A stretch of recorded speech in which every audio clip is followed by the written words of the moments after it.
നമസ്കാരം.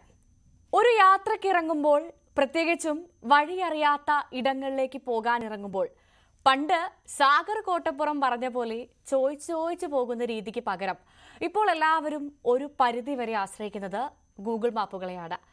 എന്നാൽ ഈ ഗൂഗിൾ മാപ്പ് വഴി തെറ്റിച്ച് പെരുവഴിയിലെത്തിച്ചതും വഴി ചുറ്റിച്ചതുമായ അവസ്ഥ നമ്മളിൽ പലർക്കും ഉണ്ടായിട്ടുണ്ടാകാം, അല്ലേ?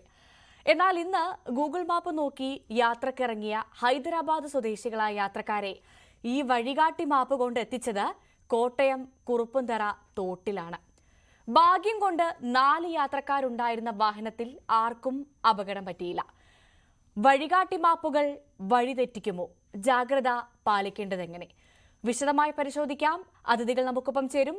റോഡ് സുരക്ഷാ വിദഗ്ധൻ ഉപേന്ദ്ര നാരായണൻ, ഈ കോട്ടയം കുറുപ്പന്തറയിലെ പ്രദേശവാസിയായ ജിതിൻ, ഒപ്പം ഒരുപാട് യാത്രകൾ നടത്തുന്ന, എപ്പോഴും ഗൂഗിൾ മാപ്പുകളെ ആശ്രയിക്കുന്ന ഒരു യാത്രക്കാരി ഗായത്രി അജിത്തും നമുക്കൊപ്പം ചേരും. സ്വാഗതം 3 അതിഥികൾക്കും ചർച്ചയിലേക്ക്. ഞാൻ ആദ്യം തന്നെ പോകുന്നത് ശ്രീ ഉപേന്ദ്ര നാരായണനിലേക്കാണ്. ശ്രീ ഉപേന്ദ്ര നാരായണൻ, താങ്കൾ ഞങ്ങൾക്കൊപ്പം വീഡിയോയിൽ ചേരുമെന്ന് പ്രതീക്ഷിച്ചിരുന്നു. പക്ഷേ ചെറിയൊരു സാങ്കേതിക തടസ്സം മൂലമാണ് ടെലിഫോണിൽ വിളിക്കുന്നത്. സർ, ആദ്യം തന്നെ ചോദിക്കുന്നത്, നമുക്ക് ഈ പുതിയ കാലത്ത് ഈ ഗൂഗിൾ മാപ്പിനെ ഒന്നും നമുക്ക് ഒഴിവാക്കാൻ സാധിക്കില്ല. ഒഴിവാക്കിയുള്ളൊരു യാത്രയൊക്കെ വളരെ അപൂർവം ആളുകൾ മാത്രം നടത്തുന്നതായിരിക്കും. അപ്പോൾ എന്തുകൊണ്ടായിരിക്കും ഇങ്ങനെ ഗൂഗിൾ മാപ്പുകൾ നമ്മളെ വഴി തെറ്റിക്കുന്നത്? അതിനുള്ളൊരു കാരണം എന്തായിരിക്കും? ഏറ്റവും പ്രധാനമായി അതിര് കവിഞ്ഞ ഈ ഇത്തരം ആപ്പുകളെയൊക്കെ വിശ്വസിക്കുന്നതായിരിക്കുമോ പ്രശ്നത്തിൽ കൊണ്ട് ചാടിക്കുന്നത്? കറക്റ്റാണ്, അങ്ങ് പറഞ്ഞ വളരെ കറക്റ്റാണ്. കാര്യം നമ്മുടെ റോഡ് ടെറൈൻ അല്ലെങ്കിൽ നമ്മുടെ ഭൂമിയുടെ ഘടന പെട്ടെന്ന് മാറുന്ന ഒരു സ്ഥിതി ഉണ്ട്. അത് ഗൂഗിളിലേക്ക് എത്താനായിട്ട് സമയമെടുക്കും. അപ്പൊ ഈ സംഭവങ്ങൾ മാത്രമല്ല, അനേക സംഭവങ്ങൾ ലോകത്താകമാനം റിപ്പോർട്ട് ചെയ്യുന്നുണ്ട്. അപ്പൊ നമ്മള് പൂർണ്ണമായിട്ടും ഈ പറഞ്ഞ ഗൂഗിൾ മാപ്പിനെ ഡിപ്പെൻഡ് ചെയ്യാതെ നമുക്കൊരു കോമൺ സെൻസ് ഉണ്ടല്ലോ. അപ്പൊ അതും കൂടി ഒന്ന്, എസ്പെഷ്യലി ഇങ്ങനെ മഴക്കാലം, നാച്ചുറൽ കലാമിറ്റീസ് ഇങ്ങനെയൊക്കെ വരുന്ന സമയത്ത് നമ്മൾ പ്രത്യേകം ശ്രദ്ധിക്കണം. അപ്പൊ ഈ യുവാക്കള് നമ്മുടെ ടൂറിസ്റ്റുകളാണ്, നമ്മുടെ അതിഥികളാണ്. അപ്പൊ അവര് വന്ന വഴികൾ അവര് ഗൂഗിൾ മാപ്പ് നോക്കി വന്ന് അബദ്ധത്തിൽ ചാടി ഭാഗ്യത്തിന് രക്ഷപ്പെട്ടു. അത് എനിക്ക് നന്ദി പറയാനുള്ള കോട്ടയം ജില്ലയിലെ കരുത്തരായ യുവാക്കളോടാണ്. അവര് ഒരു സേന, ആർമി ഇറങ്ങുന്ന മാതിരി ഇറങ്ങി, ഞാൻ ആ വിഷ്വൽസ് കണ്ട് അന്തിച്ചുപോയി. ലോകത്തെങ്ങും ഇങ്ങനെ സംഭവിക്കില്ല. നനഞ്ഞു കുതിർന്ന് ആ വണ്ടി പൊക്കിയെടുത്ത് അവരെ രക്ഷപ്പെട്ടുപോയി. അതേസമയം ഈ പറഞ്ഞ ഗൂഗിൾ മാപ്പിനെ പൂർണ്ണമായിട്ടും ഡിപ്പെൻഡ് ചെയ്യാൻ നമ്മൾ നമ്മുടേതായ രീതിയിൽ ഒരു 25% അതിനെ ഡിപ്പെൻഡ് ചെയ്യും. 75% അൺനോൺ റോഡ്, നമ്മൾ ഒരിക്കലും പോകാത്ത റോഡുകളിൽ പോകുമ്പോൾ നമ്മളുടെ കോമൺ സെൻസ് അത് ഉപയോഗിച്ച് പോയാൽ നമ്മൾ ചതിയിൽപ്പെടില്ല, അപകടത്തിൽപ്പെടില്ല. ഇങ്ങനെയുള്ള സാമ്പത്തിക നഷ്ടം ഉണ്ടാക്കുന്ന രീതി, ഇപ്പൊ ആ വണ്ടിയുടെ എഞ്ചിനും മറ്റും സീസ് ചെയ്തിട്ടുണ്ടെങ്കിൽ 5-6 ലക്ഷം രൂപ ചെലവാകും. അപ്പൊ ഇതാണ് ഒരു കാര്യം. അപ്പൊ ദയവ് ചെയ്ത് എനിക്ക് യുവാക്കളോട് പറയേണ്ടത്, നമ്മുടെ സാങ്കേതിക വിദ്യയൊക്കെ അങ്ങോട്ട് സ്കൈ ഹൈയിലേക്ക് പോയിട്ടുണ്ട്. പൂർണ്ണമായിട്ടും അതിനെ ഡിപ്പെൻഡ് ചെയ്യണ്ട. അതൊരു നേവിഗേറ്റർ മാത്രമാണ്. ഇപ്പൊ ഞാൻ റാലി ഓടിക്കുമ്പോൾ നാവിഗേറ്റർ പറയുന്നതാണ് നമ്മൾ വിശ്വസിക്കുന്നത്. പക്ഷെ എന്നാലും ഡ്രൈവർക്ക് ഡ്രൈവറുടേതായ ചില കണക്കുകൂട്ടലുണ്ട്. അത് റോഡ് ടെറൈൻ ചേഞ്ച് ആവുമ്പോഴേ ശ്രദ്ധിക്കണം, സ്പീഡ് കുറയ്ക്കണം, എന്തായിരിക്കും എഹെഡ് ഓഫ് അസ് എന്നുള്ള ഒരു ചിന്ത ഉണ്ടെങ്കിൽ ഇത്തരം അപകടങ്ങളെ നമുക്ക് പൂർണ്ണമായിട്ടും തടയാൻ പറ്റും. അതാണ് ആദ്യത്തെ കാര്യം. രണ്ടാമത്തെ കാര്യം കൂടി ഞാൻ പറയട്ടെ. ഈ തദ്ദേശ സ്വയംഭരണ സ്ഥാപനങ്ങൾ എന്ന് വെച്ചാൽ പഞ്ചായത്ത്, മുനിസിപ്പാലിറ്റി, കോർപ്പറേഷൻ, അവർക്കൊക്കെ ഒരു 100 രൂപയുടെ റിബൺ മേടിച്ച് കെട്ടാവുന്ന സംഭവം ഉണ്ടായിരുന്നു അവിടെ. അതും അവരുടെ ഉത്തരവാദിത്തമാണ്. പിന്നെ നമ്മുടെ സംസ്ഥാനത്തെ റോഡ് സുരക്ഷാ നിയമങ്ങൾ അനുസരിച്ച് സൈൻ ബോർഡുകൾ, വാർണിംഗ് സൈൻസ് എക്സിബിറ്റ് ചെയ്യാൻ, ഇറക്ട് ചെയ്യാനുള്ള അധികാരം PWDക്ക് മാത്രമല്ല, തദ്ദേശ സ്വയംഭരണ സ്ഥാപനങ്ങൾക്കും കൂടി കൊടുത്തിട്ടുണ്ട്.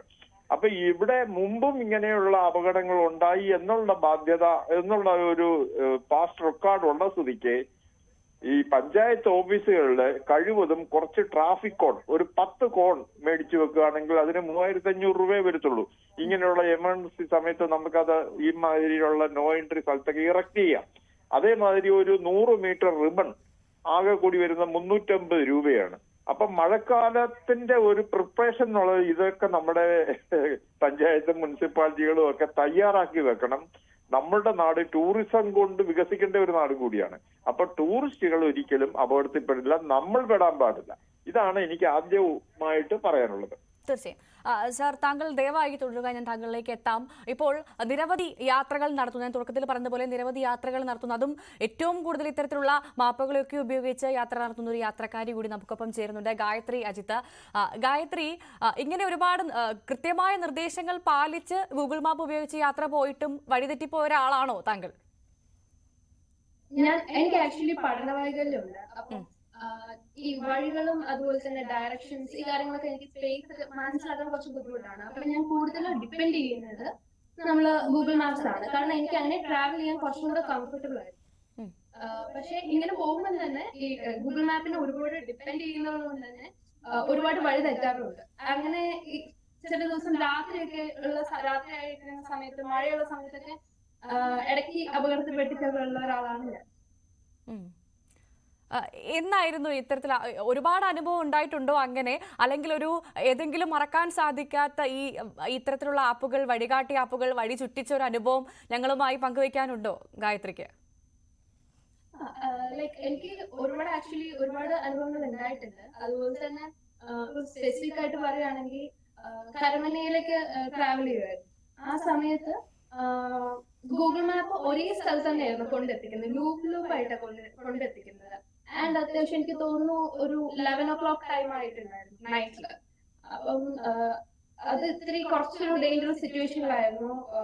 നമുക്ക് ഒന്നും അറിയാത്ത സ്ഥലങ്ങളാണ് നമ്മളുടെ, അറിയാത്ത സ്ഥലങ്ങൾ മാത്രമല്ല, കുറച്ച് ഉൾപ്രദേശത്തൊക്കെ നമ്മളിങ്ങനെ ട്രാവൽ ചെയ്യുന്ന സമയത്ത് വരാൻ പറ്റുന്ന അപകടങ്ങൾ, വഴിപോക്കലിൽ നിന്നും കുറച്ച് മോശമായിട്ടുള്ള ബിഹേവിയേഴ്സ് ഉണ്ടായിട്ടുണ്ടായിരുന്നു. പിന്നെ ഒരു വിധത്തിൽ ഓക്കെ ആയിട്ട് രക്ഷപ്പെട്ടു. ആൻഡ് ഓൾസോ ഇപ്പൊ നമ്മള് നോക്കുകയാണെങ്കിൽ എനിക്ക് കുറച്ചും കൂടെ കംഫർട്ടബിൾ ആയിട്ട് തോന്നിയിട്ടുള്ളത് നമ്മുടെ ട്രാഫിക് പോലീസ് അല്ലെങ്കിൽ ഈ വഴിപോക്കരായിട്ടുള്ള ആൾക്കാരിൽ നിന്ന് നമുക്ക് വഴി ചോദിക്കാന്നുള്ള ഒരു റെമഡിയൽ മെഷർ മാത്രമേ എന്റെ ഒക്കെ ഒരു കേസിൽ കുറച്ചും കൂടെ കംഫർട്ടബിൾ ആയിട്ടുള്ളൂ. അപ്പൊ നേരത്തെ സാർ പറഞ്ഞ പോലെ ചെയ്യുകയാണെങ്കിൽ എനിക്ക് ട്രാവൽ ചെയ്യാൻ വേണ്ടി ബുദ്ധിമുട്ടായിരിക്കും. അല്ലെങ്കിൽ എന്നെ പോലത്തെ ആൾക്കാർക്ക് വഴി മനസ്സിലാക്കുന്നത് കുറച്ച് ബുദ്ധിമുട്ടാണ്. അപ്പം ഞങ്ങൾക്ക് ഗൂഗിൾ മാപ്പ് തന്നെ ആശ്രയിക്കുന്നതാണ് ബെറ്റർ. പക്ഷെ ഇങ്ങനെയുള്ള പ്രശ്നം വരുമ്പോൾ ഇനി എന്ത് ചെയ്യണം എന്നുള്ള ഒരു സൊല്യൂഷൻ കൂടെ കണ്ടെത്തണം. ഈ സൈൻ ബോർഡുകൾ നോക്കി എപ്പോഴെങ്കിലും ഗായത്രി യാത്ര ചെയ്തിട്ടുണ്ടോ, അല്ലെങ്കിൽ പൂർണ്ണമായും ഇത്തരത്തിലുള്ള മാപ്പുകളെ മാത്രം ഉപയോഗിച്ച് യാത്ര ചെയ്യുന്ന ഒരാളാണോ? സൈൻ ബോർഡ്സിന് നോക്കി ട്രാവൽ ചെയ്യാറുണ്ട്. പക്ഷെ എനിക്ക് ചെറിയ ട്രാവലിംഗ് ഡിസ്റ്റൻസ് ആണെങ്കിൽ പോലും എനിക്ക് ബുദ്ധിമുട്ടായിരിക്കും മനസ്സിലാക്കാൻ വേണ്ടി. അപ്പൊ ഞാൻ കൂടുതലും ഗൂഗിൾ മാപ്സ് തന്നെയാണ് നോക്കാറ്. പിന്നെ മേ ബി ട്രാഫിക് പോലീസ് അല്ലെങ്കിൽ അടുത്തുള്ള മേ ബി ഓട്ടോ ഡ്രൈവേഴ്സ് അങ്ങനെ ആരെങ്കിലും ഒക്കെ ആയിരിക്കും, അവരടുത്ത് അന്വേഷിച്ച് കൺഫേം ചെയ്തിട്ട് ട്രാവൽ ചെയ്യും.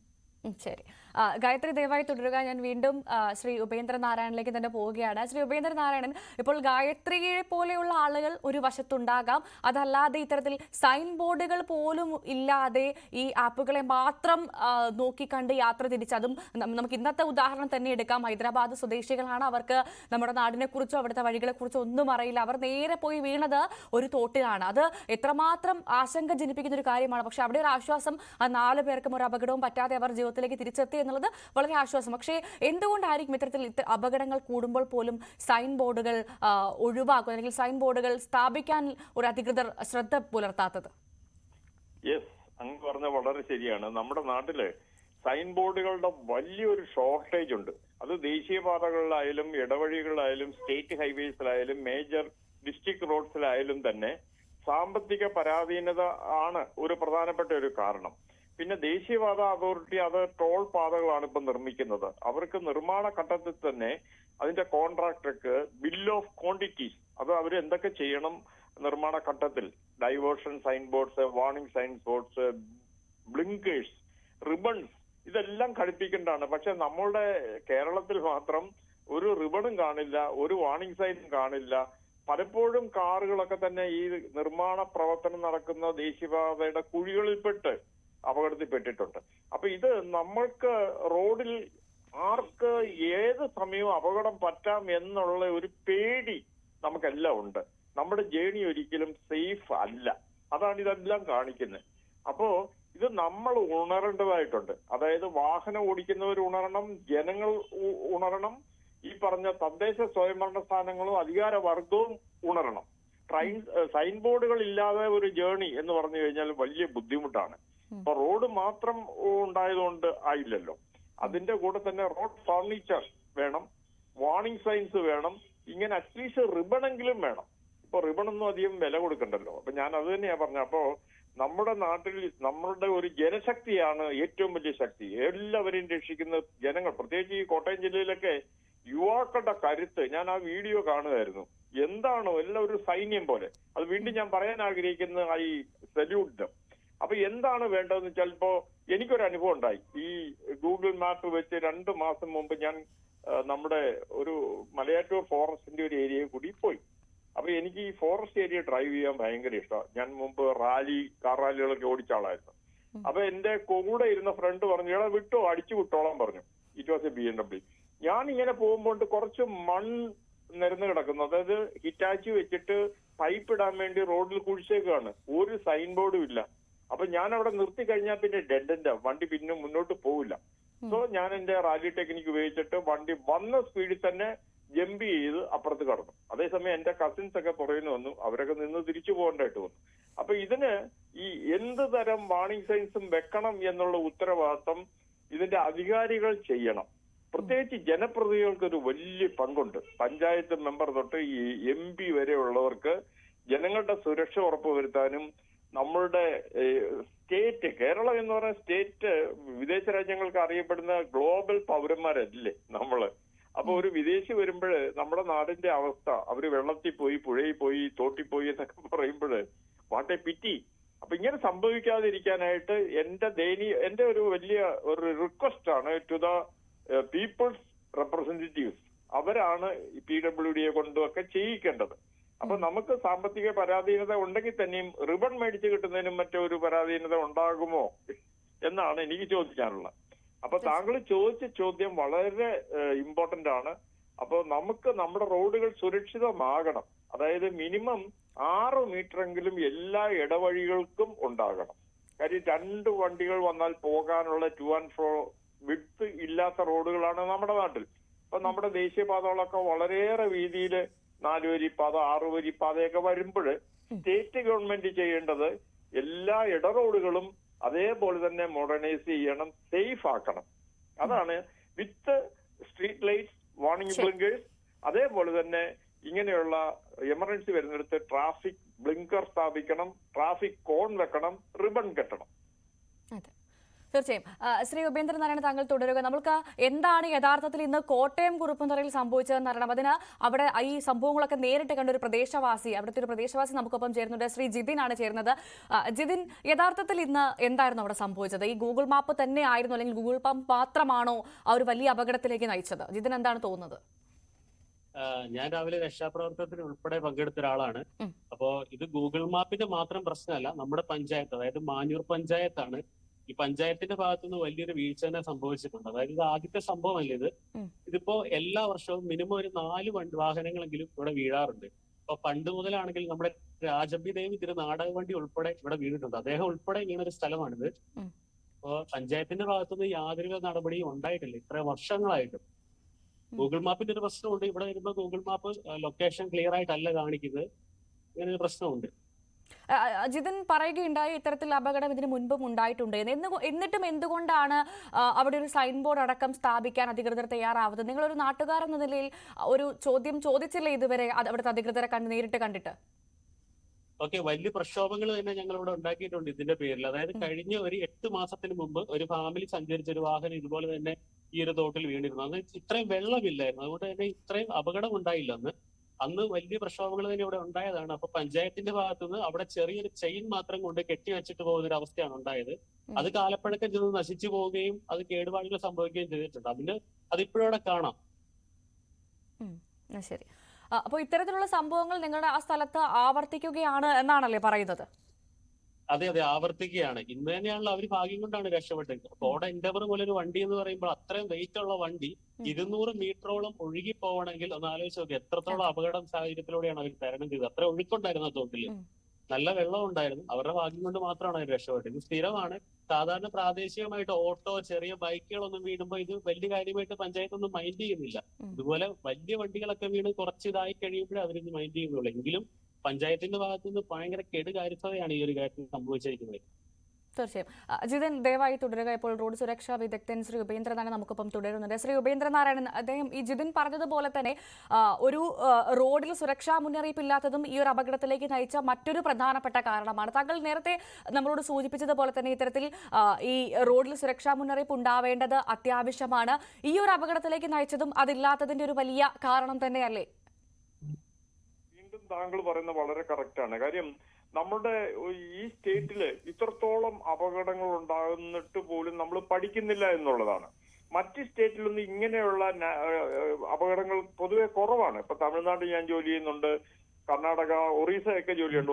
ഒറീസയൊക്കെ എത്രയോ പിന്നിലാണ് നമ്മളെക്കാൾ. പക്ഷെ അവിടെ എങ്ങും ഇങ്ങനെയുള്ള ദുർഘടന ആക്സിഡന്റ്സ് ഉണ്ടാകാറില്ല. കാര്യം അത് ജനങ്ങള് ഇടപെടും. ഇതുമാതിരി തദ്ദേശ സ്വയംഭരണ സ്ഥാപനങ്ങൾ ഉറപ്പുവരുത്തും അവരുടെ നാട്ടിൽ ഒരു അപകടം പോലും ഉണ്ടാകാതിരിക്കാൻ. അപ്പോ ഇതൊരു അനാസ്ഥയാണെന്ന് പറയാതെ വയ്യ കേട്ടോ, അനാസ്ഥ തന്നെയാണ്.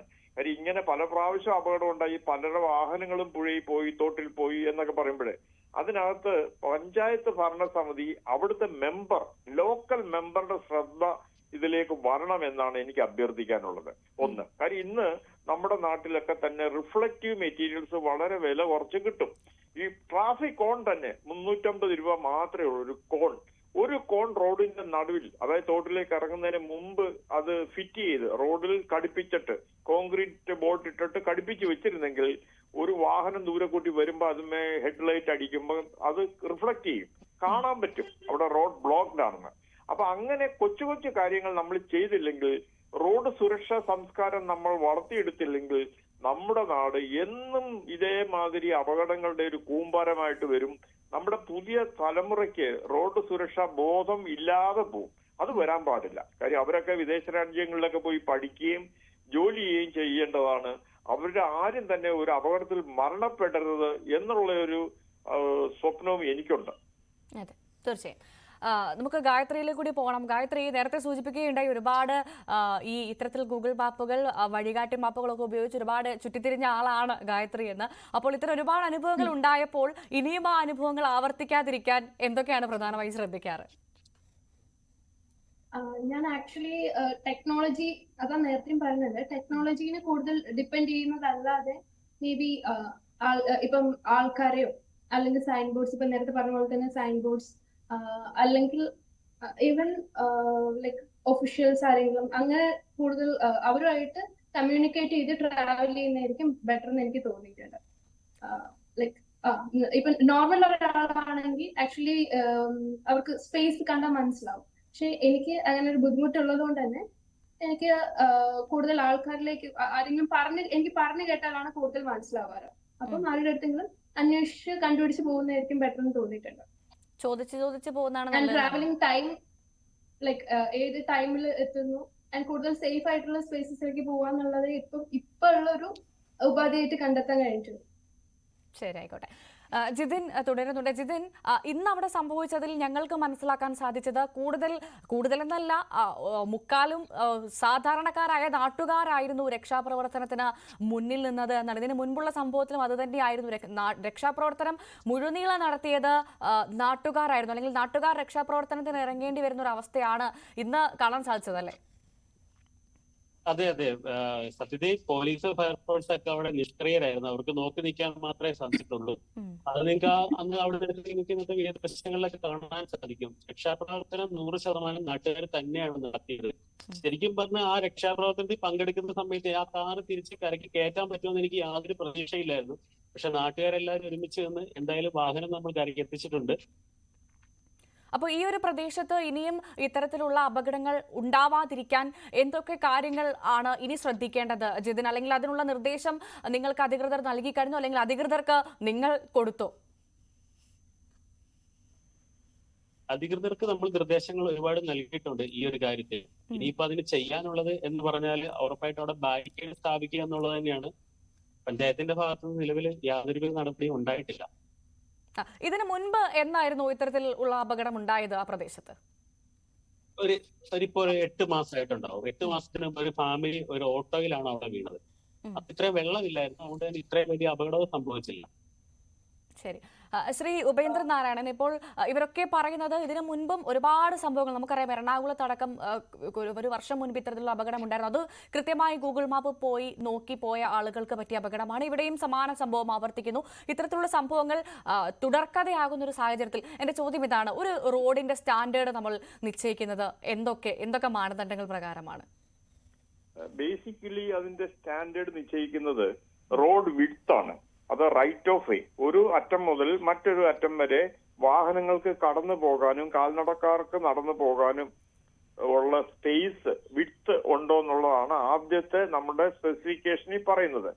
പിന്നെ അത് മെയിൻറ്റെയിൻ ചെയ്യണം. ഇപ്പൊ റോഡ് വർക്ക് കോൺട്രാക്ടർക്ക് കൊടുത്ത് കോൺട്രാക്ടർക്ക് അവാർഡ് കിട്ടി, വർക്ക് ചെയ്തു. അപ്പൊ അയാള് സബ്ബേസ് ചെയ്തു, അതിന്റെ പുറത്ത് ബൈൻഡിങ് സർഫസ് ഒക്കെ അടിച്ചു, പിന്നെ ഫൈനൽ കോഴ്സ് ചെയ്തു, ടാറിട്ട് സൂപ്പറാക്കി.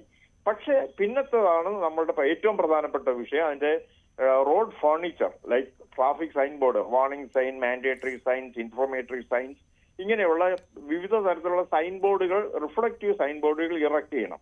അതിന് നമ്മുടെ IRC, Indian Road Congress specification പറയുന്നത് retro reflective high intensity grade paper, അതായത് റിഫ്ലക്റ്റീവ് പേപ്പർ ഒട്ടിച്ചിട്ടുള്ള സൈൻ ബോർഡുകൾ വെക്കണം എന്നുള്ളതാണ്. അതുകൂടാതെയാണ് നമ്മൾ ഈ ഒരു ഏരിയ വാർണിംഗ് ബ്ലിങ്കർ വെക്കാം. റെഡ് ആയിട്ടുള്ള വെട്ടിത്തിളങ്ങുന്ന സോളാർ പവേർഡ് വാർണിംഗ് ബ്ലിങ്കർ വെക്കണം. 25,000 റുപ്പീസോ മറ്റോ ആണ് അത്, കെൽട്രോണോ മറ്റോ ആണ് സപ്ലൈ ചെയ്യുന്നത്. അപ്പൊ അങ്ങനെ 2 വാർണിംഗ് ബ്ലിങ്കർ ഉണ്ടെങ്കിൽ എത്ര ഉറങ്ങി വണ്ടി ഓടിച്ചു വരുന്നവനും എത്ര ഗൂഗിൾ മാപ്പിനെ ഡിപ്പെൻഡ് ചെയ്ത് വരുന്ന ആൾക്കാരും അവിടെ നിർത്തും. അപ്പൊ ഇത് ഇറക്ട് ചെയ്യണം. കൂടാതെ ഈ റോഡിലേക്ക് പറന്നു കിടക്കുന്ന മഴക്കാലമാകുമ്പോൾ ഈ ചെടികളും മറ്റും മൂലം നമ്മുടെ റോഡ് മുന്നിലുള്ളത് കാണാൻ പറ്റാതെ പുഴയിലേക്കും തോട്ടിലേക്കും മറിയും. അത് ഈ മഴക്കാലത്തിന് മുമ്പ് പ്രീ മൺസൂൺ ട്രീറ്റ്മെന്റ് എന്ന് പറയും. അത് ഓടയിലെ കാനയിലേക്ക് അഴുക്കെടുത്ത് മാറ്റുക, അത് അവിടെ തന്നെ നിക്ഷേപിക്കാതെ അത് അവിടുന്ന് തന്നെ മാറ്റിക്കൊണ്ടു പോവുക. കൊച്ചിയിലൊക്കെ സംഭവിച്ചേക്കുന്നത് എടുക്കുന്ന അഴുക്ക് അവിടെ തന്നെ വെക്കും. അപ്പൊ മഴ വരുമ്പോൾ വീണ്ടും അതിലേക്ക് ഡക്റ്റിലേക്ക് പോകും. അങ്ങനെ പോകാതിരിക്കാനായിട്ട് ശ്രദ്ധിക്കേണ്ടത് ഇങ്ങനെയുള്ള ബുഷ് എല്ലാം കട്ട് ചെയ്ത് KCB ഒക്കെ എന്ത് അന്തസ്സായിട്ടാണ് ചെയ്യുന്നത്, അതേപോലെ നമ്മൾ ഓരോന്നും മഴക്കാല ശുചീകരണം പോലെ ചെയ്ത് റോഡ് ട്രാഫിക് വൃത്തിയാകുക, റോഡ് സേഫ് ആക്കുക. ഇതൊക്കെയാണ് ഒരു നല്ല പഞ്ചായത്തിനെ അല്ലെങ്കിൽ നല്ലൊരു മുനിസിപ്പാലിറ്റിയെ വാർത്തെടുക്കുന്നത്. അപ്പോ നമ്മൾ അവർക്ക് കരം കൊടുക്കുന്നുണ്ട്. അവരുടെ ഉദ്യോഗസ്ഥന്മാരുടെ ഉത്തരവാദിത്തമാണ് അവരെ കൊണ്ട് ചെയ്യിക്കാൻ പഞ്ചായത്ത് മെമ്പർമാർക്ക് അല്ലെങ്കിൽ മുനിസിപ്പൽ കൗൺസിലേഴ്സിന് ബാധ്യതയുണ്ട്. കാര്യം നമ്മുടെ നാട്ടിൽ ഒരു അപകടവും പാടില്ല എന്നുള്ള ഒരു രീതിയിലേക്ക് നമ്മൾ ഒരു കലണ്ടർ ഉണ്ടാക്കണം. മെയ് മാസം, ഏപ്രിൽ മെയ് മാസത്തിൽ എല്ലാം ക്ലിയർ ആക്കി ഇടണം. അപ്പൊ ഓഫ് കോഴ്സ് ജൂൺ മാസത്തിലേക്ക് മഴ വരും. അപ്പൊ അതിന് ഒരു പ്രിയോർ ആയിട്ടുള്ള കാര്യങ്ങൾ ചെയ്യണം. റോഡ് എപ്പോഴും നമ്മുടെ ജനറൽ സ്വത്താണ്, ജനങ്ങളുടെ സ്വത്താണെന്നുള്ള രീതിയിൽ അത് സേഫ് ആക്കി ഇടുകയും സൈൻ ബോർഡ്, ട്രാഫിക്, ഞാൻ പറഞ്ഞില്ലേ, കോണ്, ബ്ലിങ്കർ, റിബൺ, അറ്റ്ലീസ്റ്റ് ഏറ്റവും ചീപ്പായിട്ട് ചെയ്യാൻ പറ്റുന്നതാണ് റിബൺ കിട്ടിയെങ്കിലും ഒന്ന് അടയ്ക്കുക. റിഫ്ലക്റ്റീവ് റിബൺ കിട്ടും. ഇത് ഇങ്ങനെയുള്ള പ്രവർത്തനങ്ങൾ ചെയ്യാനായിട്ട് എന്റെ ഒരു സജഷൻ എന്ന് പറഞ്ഞാൽ എല്ലാ മുനിസിപ്പാലിറ്റികളും പഞ്ചായത്തിലും ഒരു റോഡ് സേഫ്റ്റി സെല്ലുണ്ടാകണം. അവിടെ അറ്റ്ലീസ്റ്റ് ഒരു 10 കോണും ഞാൻ മുമ്പ് പറഞ്ഞ മാതിരി 200 മീറ്റർ റിബണും 10 എന്താ പറഞ്ഞത് മറ്റ് റോഡ് സേഫ്റ്റി ഐറ്റംസും ഒക്കെ ഉണ്ടാകണം. അതേമാതിരി ഒരു പുഴയിലേക്ക് ഒരു വണ്ടി പോയാൽ പിടിച്ച് കയറ്റാനുള്ള വടം, ഇതൊക്കെ സൂക്ഷിക്കണം. കാര്യം ഈ കോട്ടയം മാതിരി ജില്ലകളിലൊക്കെ തന്നെ കണ്ടമാനം തോട്, പുഴകളൊക്കെ ഉണ്ട്. അപ്പൊ ഇതെല്ലാ പഞ്ചായത്തും ഒരു മാൻഡേറ്ററി ആയിട്ട് ചെയ്യേണ്ട ഒരു വിഷയമാണ്. പിന്നെ റെസ്ക്യൂ ചെയ്യുന്ന ആൾക്കാർക്ക് സഹായം കൊടുക്കണം. ഇപ്പൊ ഇന്ന് എനിക്ക് തോന്നുന്നു 10-50 പേര് അവരുടെ ജീവൻ കളഞ്ഞിട്ടാണ് പുഴയിൽ പോയി വണ്ടി എടുക്കുകയും ഒക്കെ രക്ഷാപ്രവർത്തനങ്ങൾ ചെയ്ത്. അവരെ മറന്നുകൂടാ. അവർക്ക് അംഗീകാരം കൊടുക്കണം. ഒരു സർട്ടിഫിക്കറ്റ് എങ്കിലും പഞ്ചായത്ത് കൊടുക്കണം. അങ്ങനെ നമ്മൾ റോഡ് സേഫ്റ്റി പ്രൊമോട്ട് ചെയ്താൽ മാത്രമേ ഇമാതിരി തെറ്റായ രീതിയിൽ വഴി കണ്ടുപിടിച്ച് വന്ന് ചാടുന്നവരെയും അല്ലാതെ റോഡ് അപകടങ്ങളുടെ ഒരു കൂമ്പാരമാണ്. അത് നമുക്ക് തടഞ്ഞേ പറ്റുള്ളൂ. അതിന് ഗവൺമെന്റിനെ മാത്രം പഴിച്ചുകൊണ്ടായില്ല. തദ്ദേശ സ്വയംഭരണ സ്ഥാപനങ്ങൾ, ജനങ്ങൾക്കും പങ്കുണ്ട്. ഇപ്പൊ ഇന്ന് തന്നെ ഇപ്പൊ ആ സംഭവ സ്ഥലത്ത് ഇനി ഒരെണ്ണം ഉണ്ടാകാതിരിക്കാൻ അടിയന്തരമായിട്ട് ഒരു വടം കെട്ടുക, അല്ലെങ്കിൽ റിബൺ കെട്ടുക, അല്ലെങ്കിൽ ചെയിൻ കെട്ടരുത്. കാര്യം ചെയിൻ രാത്രി കാലത്ത് കാണില്ല, അതുമേ വീടിക്കും വണ്ടി. അപ്പൊ ഇത് ക്ലോസ് ചെയ്യാനുള്ള എന്തെങ്കിലും വഴി ഇന്ന് തന്നെ കണ്ടുപിടിച്ചിട്ട് അപകടരഹിതമാക്കാനുള്ള ഒരു പ്രവൃത്തി നമുക്ക് വേണം. കാര്യം നമ്മുടെ കേരളം അപകടരഹിതമാക്കാൻ വേണ്ടിയാണ് ഞങ്ങളൊക്കെ പ്രവർത്തിക്കുന്നത്. അത് ആ പ്രവൃത്തി ചെയ്ത സുഹൃത്തുക്കൾക്ക് എന്റെ സല്യൂട്ട് വീണ്ടും പറയാണ്. ഈ വിഷയം ഏറ്റെടുത്ത news 18, you have done a wonderful job, amazing work. Thank you. Gayathri കൂടി തുടരുന്നുണ്ട്. ഗായത്രി, ഇത്തരത്തിൽ യാത്ര ചെയ്യുന്ന ഒരുപാട് ആളുകളെ ഇത്തരത്തിൽ ഈ വഴികാട്ടി ആപ്പുകൾ ഇങ്ങനെ വഴി ചുറ്റിച്ച ആളുകളോട് ഗായത്രിക്ക് എന്താണ് പറയാനുള്ളത്? അല്ലെങ്കിൽ ഇനി അത്തരത്തിലൊരു വഴി ചുറ്റിക്കൽ ഉണ്ടാവാതിരിക്കാൻ കൊടുക്കാൻ സാധിക്കുന്ന ഉപദേശം എന്തായിരിക്കും?